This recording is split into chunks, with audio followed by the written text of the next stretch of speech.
Hi there guys, in this video I will show you how to set profile video on Telegram. It is simply simple guys. First what you need to do is to click on the three dots icon on your left upper side. Then you should select your profile photo on your upper side. Now as you can see right there, you have many options, but the first option is set profile photo. Click on it. And then here as you can see you have an option to choose photo or video. Now in this video I will show you how to set a profile video on Telegram, and this is why I'm gonna choose this one for example. And here you need to adjust the video that you want to be added on your profile like that.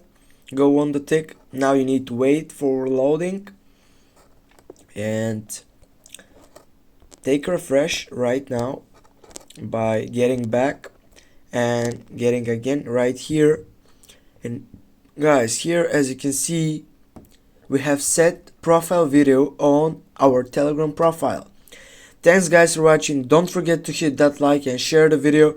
See you soon guys.